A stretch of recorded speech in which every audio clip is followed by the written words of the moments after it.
I didn't choose the destination, the internet did. It was a completely random flight to a place I'd never heard of, bought on a whim for $50. My friends laughed, my boss thought I was having a mid-life crisis, and my bank account definitely protested. But when I landed, something immediately felt different. I thought I was buying a cheap ticket for a weekend escape, a joke to tell at parties, but that mystery plane ticket didn't just take me to a new city. It led me directly into a tangled web of secrets, a multi-million-dollar mystery, and ultimately, a path that changed my life forever. Was I foolish for trusting a blind travel deal, or was fate simply delivering me exactly where I needed to be? Tell me if you would have stepped off that plane and embraced the absolute unknown, risking everything for a hunch. Let me rewind. I'm Leo, 28 years old, and before this happened, my life was, well, boring. I worked as a graphic designer in a medium-sized city, living in a cramped apartment, drowning in student loan debt, and my social life consisted mostly of ordering takeout and watching the same 7 sitcoms. I was stuck in a rut so deep, I needed a crane to pull me out. My dream was to travel, to explore, to have an adventure, the kind of adventure I could only afford to watch on YouTube. The inspiration came from a silly online ad. A travel company was offering mystery flights, You pay a ridiculously low price, and 48 hours before departure, they email you the destination. No refunds, no changes, complete surrender to chance. The cost, just $50 for a round trip. It sounded like a scam, but the idea was irresistibly thrilling. That night, after a particularly depressing review meeting at work, I paid the $50. I didn't tell anyone. It was my tiny act of rebellion against the monotony of my existence. 2 days later, the email dropped. The destination was Aberdeen, Scotland. I had to look it up. It was a cold, coastal city known for oil, granite, and maybe, just maybe, deep, fried pizza. The flight was scheduled for the next morning. Panic set in, quickly followed by excitement. I confessed to my roommate, who just stared at me. Scotland, for $50, you're actually going? I was. I packed a small backpack with a few sweaters, told my boss I had a sudden family emergency, and drove to the airport. Stepping off the plane in Aberdeen was like walking into another world. The air was crisp, the sky was low and gray, and the architecture was a stunning mix of medieval and Victorian granite buildings. I was completely alone, armed with nothing but a map and $300 cash. I booked a cheap bed and breakfast near the harbor and decided to simply wander. My adventure started to become strange on the second day. I was walking through an older part of the city, admiring the intricate carvings on a churchyard wall, when I noticed something glinting on the pavement. It was a small, delicate silver locket old and tarnished, lying half hidden beneath a patch of ivy. I picked it up. It was beautiful, engraved with the initials EV, and a date, 1952, I planned to turn it into the local police station, but something held me back. It felt personal, like a tiny message intended only for me. The true turning point happened that evening. I was sitting in a cozy, quiet pub, sketching the locket in my notebook, trying to capture the intricate details of the engraving. An old man, maybe in his late 70s, with kind eyes and a thick accent, sat down across from me. He introduced himself as Hamish. He noticed my sketch. "That's a beautiful drawing, lad. Is that locket yours?" I explained that I had just found it and showed him the object. When his eyes landed on the locket, his usual jovial expression vanished. He looked genuinely shaken. He took a long, slow breath. "I haven't seen one of those in 50 years. He whispered, "That belonged to the Vances." Hamish told me the local legend of the Vance family treasure **.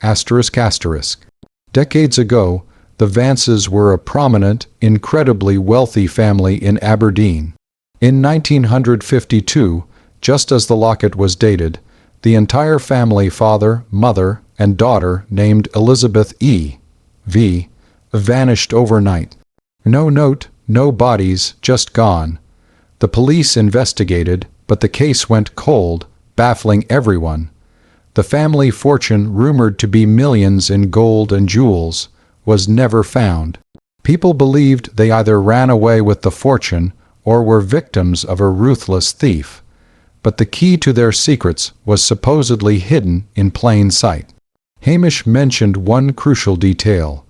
Elizabeth, the daughter, always wore a locket just like the one I found, and it was said to contain a final, desperate message. The hair stood up on the back of my neck. I realized I hadn't found a lost piece of jewelry. I had stumbled into a very old, very serious mystery. I spent the rest of the night talking to Hamish, absorbing every detail, every rumor. He mentioned that the family's last known residence was a grand, secluded estate called Blackwood Manor **, now owned by the city and left derelict, too expensive to maintain. My weekend trip suddenly had a new, thrilling objective. I decided against turning the locket in immediately. I felt compelled to follow the trail. The locket had a tiny, almost imperceptible seam. Using a needle, I managed to pry it open. Inside, nestled beneath the velvet lining, wasn't a picture, but a tiny, rolled-up piece of vellum paper, yellowed with age. The paper contained a single, faded sentence, written in elegant script, **, beneath the heart of the stone maiden, where the shadows never lift. **, this was the message. This was the adventure I craved. I knew I had to go to Blackwood Manor. I spent Sunday morning at the library, researching the Vance family, Blackwood Manor, and local architecture. I found old photographs of the estate and learned about the extensive gardens, which were famous for their ancient, elaborate statuary. The stone maiden had to be a statue. My trip was supposed to end Monday morning. I extended my stay, ignoring the panicked texts from my roommate and the angry email from my boss. I was deep in the game now, and the stakes felt infinitely higher than my old job. So that's the situation I was in. I bought a cheap, random plane ticket, found a mysterious locket, and now I had a coded clue to a multi-million-dollar, 70-year-old missing persons case. Before I tell you what I found at Blackwood Manor, and what the final consequences of this discovery were, I want you to pause and comment below what you would have done in my shoes. Would you have called the authorities right then, or would you have risked trespassing to follow the clue yourself? I decided to go alone. Calling the authorities would mean surrendering the locket and the key, and I knew the case would be absorbed by bureaucracy. I needed to see this through. I went to Blackwood Manor late that night, armed with a powerful flashlight. The manor was a huge, imposing shadow against the cloudy Scottish sky, surrounded by tall, wrought-iron gates. I easily slipped through a broken section of the fence and entered the overgrown, eerie gardens. I followed the main path, tripping over roots and vines, until I reached the center of the garden, which was a clearing filled with moss-covered stone statues. I searched for **, stone maiden **. I found a beautiful, crumbling statue of a young woman clutching a broken amphora. It stood under the shade of a massive, ancient oak tree, a place where the shadows truly never seemed to lift. I checked the base, nothing. I checked the pedestal, nothing. I felt despair creeping in. Had I misinterpreted the clue? Then I thought about the locket. Beneath the heart, of the stone maiden. I ran my hands over the statue's chest, where the heart would be. The stone felt rough and cold, but I noticed a slight looseness in the stone carving right near the statue's breast. I pressed hard, and with a low, grinding sound, a small section of the stone on the pedestal, directly beneath the heart, slid back, revealing a small, dark recess. Inside the recess was another small, waterproof, leather pouch. My hands were shaking so hard I almost dropped it. I opened the pouch. It contained two things: a thick, leather-bound journal and a folded, official-looking document.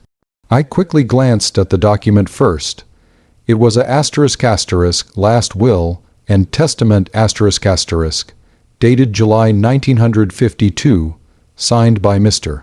and Mrs. Vance and witnessed by two local lawyers.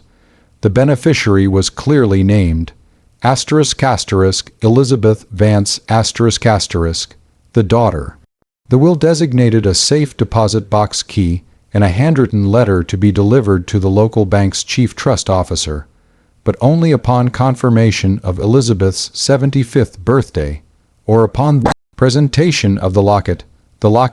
This was the crucial part.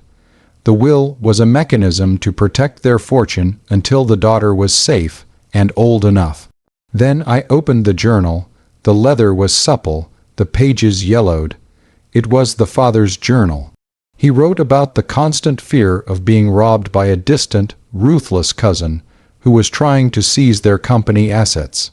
He wrote that they had to disappear, to fake their own disappearance, to save their lives and their daughter's inheritance. They left immediately for the South American coast, selling off liquid assets and converting everything into precious metals and easily transportable jewels, which they had placed in the main vault of their shipping company's warehouse, not their home. The journal contained the exact location of the hidden vault key and the warehouse coordinates a location only reachable by boat, far along the coast. The locket was meant to prove their daughter's identity if she ever returned. They left the will, hoping that the authorities would assume they had run off with the cash, leaving the paper trail to protect Elizabeth decades later. I didn't find a corpse or a pile of gold in the ground.